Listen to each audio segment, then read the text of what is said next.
Yang Caturatna Guru Buddha Dharma dan Sangha, Om Guru Liensen Siti Hum. Saudara-saudara Dharma yang berbahagia, terimalah salam kasih dalam Dharma. Namo Buddhaya. Bagi orang yang selama masih hidup tidak punya srada, tidak mengenal ibadah atau tidak pernah beribadah, setelah tamat riwayatnya dan berada di alam bardo atau di alam arwah, dia akan merasa bimbang, tidak tahu harus berbuat apa, berkelana tanpa tujuan. Umumnya mereka akan melakukan hal-hal seperti mundar-mandir di tempat kuburan, pulang ke tempat tinggal semula, melihat-lihat keluarga dekat, menyentuh barang-barang kesukaannya, merenungi masa lalu, dan lain sebagainya. Waktu saya masih remaja dulu, ada seorang teman bercerita tentang pengalamannya beberapa hari setelah neneknya meninggal dunia. Si nenek yang sudah tua selalu menerapkan kedisiplinan hidup sederhana. Misalnya keluarganya yang baru pulang dari pasar atau supermarket, kalau bukan si nenek yang rajin membenahi kantongan plastik yang dibawa pulang dari perbelanjaan di supermarket, maka kantongan plastik akan berserakan di mana-mana. Padahal dibuang sayang, nggak dibuang, ya berantakan tidak keruan. Nah, kebiasaan merapikan dan melipat kantongan plastik ini sudah menjadi pekerjaan rutin bagi si nenek tua. Beberapa hari setelah si nenek meninggal, hampir setiap malam hari, keluarga teman saya sering mendengar ada suara kresek-kresek seseorang sedang melipat kantongan plastik. Suara ini sangat akrab di telinga mereka. Tapi itu dulu saat si nenek masih sehat. Sekarang sudah jelas tidak ada yang membenahi kantongan plastik lagi. Lalu siapa yang membenahi kantongan plastik kalau bukan arwah nenek yang pulang ke rumah? Inilah salah satu bukti bahwa tubuh bardo yang berkelana tanpa tujuan berhubung semasa hidup tidak mengenal bawana. Ada lagi sebuah kejadian yang dialami oleh seorang sekretaris saya pada awal tahun 90-an. Waktu itu saya bekerja sebagai seorang manajer di sebuah kantor pusat perusahaan besar. Biasanya setiap hari Sabtu, semua karyawan hanya bekerja sampai pukul 1 siang. Sedangkan kami beberapa manajer dari bidang produk yang berbeda justru memanfaatkan Sabtu sore untuk rapat kerja dengan Pak Direktur. Dan biasanya pada Senin pagi hari, masing-masing sekretaris manajer sudah sibuk di ruang fotokopi milik perusahaan untuk mempersiapkan lembaran fotokopi hasil rapat untuk dibagikan ke bagian pemasaran. Biasanya berupa daftar harga baru ataupun data produk baru. Maklum zaman itu alat komunikasi yang tercanggih hanya berupa pager, yang namanya smartphone dan email belum muncul.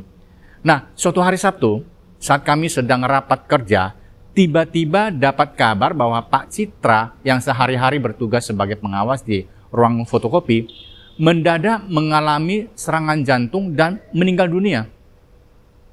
Senin pagi hari berikut, sekretaris saya, Bu Ningsi, yang biasanya sudah masuk kerja sebelum jam kantor, pagi-pagi sudah mengambil data yang saya letak di meja dia.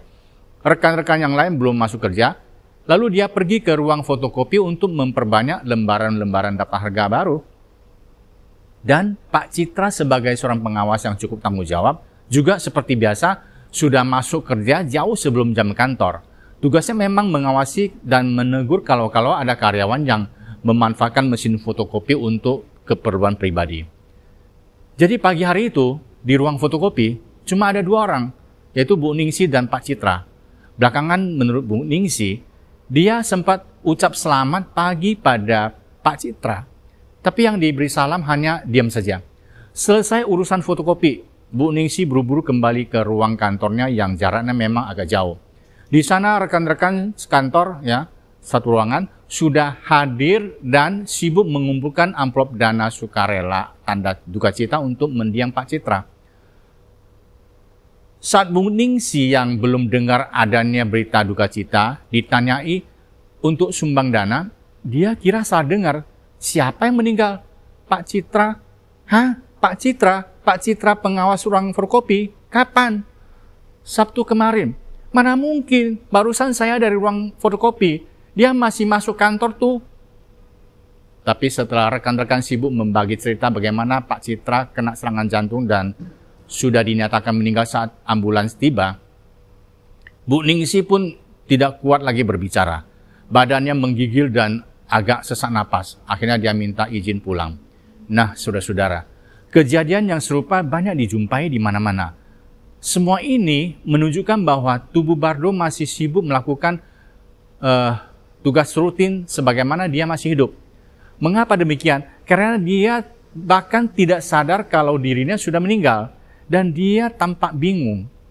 Yang Mulia Dharma Raja Lensen pernah berkata, seorang sadaka yang tekun bersadana, yang secara rutin menghadiri puja bakti di tempat ibadah, meskipun belum mencapai keberhasilan bersadana, artinya jelang wafat belum mampu menyelamatkan diri ke alam suci, berhubung kebiasaan berpuja bakti di tempat ibadah, sehingga tubuh Bardonya akan seperti biasa menghadiri puja bakti rutin di tempat ibadah yang sering dia datangi.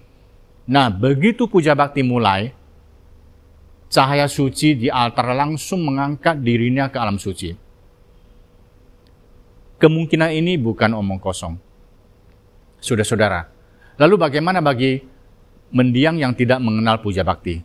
Kalau saja ada keluarga dekatnya yang paham, apabila berhubung kondisi kondisi 8 jam, maksud saya apabila kondisinya tidak memungkinkan sehingga 8 jam mulia tidak berhasil diperjuangkan, masih ada kesempatan yang lain. Selama 49 hari semestinya jangan terlewatkan dengan sia-sia. Hendaknya banyak berdoa untuk mendiang dengan pembacaan sutra dan mantra. Lakukanlah amal amisadana atas nama mendiang dan bertobatlah atas nama mendiang agar tubuh Bardo mendiang dapat diselamatkan, tidak sampai terpuruk di alam rendah. Berbicara soal amisadana atas nama mendiang, hendaknya dilakukan dengan ikhlas tanpa melibatkan unsur lain. Pernah suatu kali saya diundang ke Surabaya untuk berdoa di rumah duka. Mendiang adalah seorang pengusaha sukses yang belum tergolong lanjut usia, baru 60 tahun. Badan masih sehat, meninggal karena terhanyut di sungai. Malam itu, malam kembang, tamu yang datang melayat cukup banyak. Istri mendiang begitu melihat saya, langsung menangis, menanyakan mengapa nasib suaminya sangat malang. Saya datang untuk berdoa. Melihat emosi istri mendiang masih belum stabil, saya langsung menemui 3 orang anak mendiang yang sudah dewasa untuk berbicara. Saya berpesan pada mereka agar ikuti pembacaan doa dengan serius dan jangan melayani tamu dulu. Maksud saya, sementara serahkan saja ke saudara dekat untuk melayani tamu yang datang melayat. Mereka menyanggupi. Usai ritual duka, saya kembali mengajak 3 orang anak mendiang yang kelihatannya memang cukup berbakti, namun dalam pengamatan saya tidak paham harus berbuat sesuatu untuk upaya penyelamatan arwah papanya. Saya berkata, kini saatnya kalian membantu papa. Hah? Membantu? Papa sudah meninggal, apa yang bisa kami bantu? Saya tunjuk sepenggal tulisan di kitab ritual duka dan berpesan agar bacalah mantra Sukawati ini sebanyak-banyaknya paling tidak selama 49 hari. Cukup itu saja? Satu lagi, berdanalah atas nama papa kalian. Misalnya memberi donasi kepada tempat ibadah yang betul-betul membutuhkan dana. Amal pahala ini akan sangat bermanfaat bagi papa kalian di alam arwah. Tadinya saya bermaksud kalau mereka berkenan, biar menyalurkan dana ini untuk membangun wihara di Jembrana, Bali yang sudah punya tanah waktu itu ya, tapi belum punya dana membangun tempat ibadah. Umat di Jembrana cukup banyak di sebuah kabupaten ya, negara. Nah, ini sebuah kesempatan berbuat pahala besar. Namun saya dikejutkan dengan jawaban anak 3 bersaudara ini. Mereka serempak menjawab, oh soal sumbang dana ke wihara, ini gampang. Papa punya kenalan supplier di kota Anu. Beliau salah satu pendiri wihara besar di kota tersebut. nanti kami akan beri donasi ke wihara tersebut atas nama Papa. Ya, apa boleh buat? Kelihatannya memang mereka dalam hal berdana pun masih mempertimbangkan hubungan relasi dan faktor bisnis. Padahal wihara yang mereka maksud itu sudah cukup megah dan cukup mampu. Kalau saja bisa berdana untuk wihara yang sungguh-sungguh butuh dana, hal ini akan jauh lebih membantu si mendiang yang masih berada di alam bardo yang memang butuh pahala. Namo Buddhaya.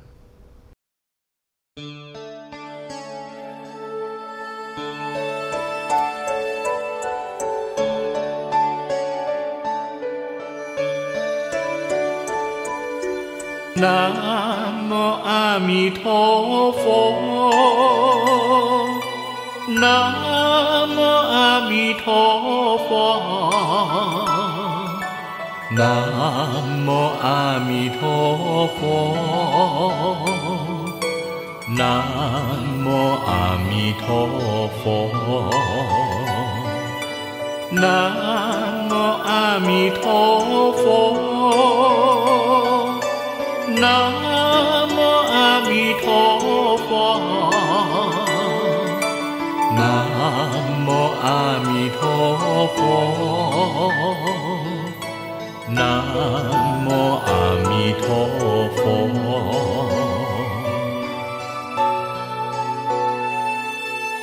Namo Amitabha. Namo Amitabha.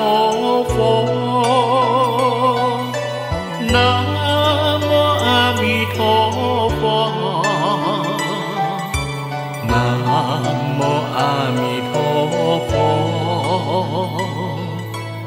Namo Amitabha. Namo Amitabha.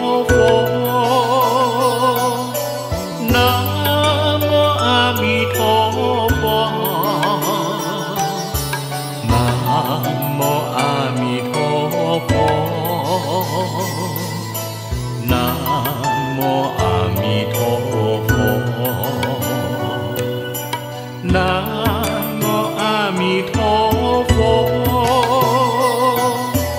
Namo Amitabha. Namo Amitabha. Namo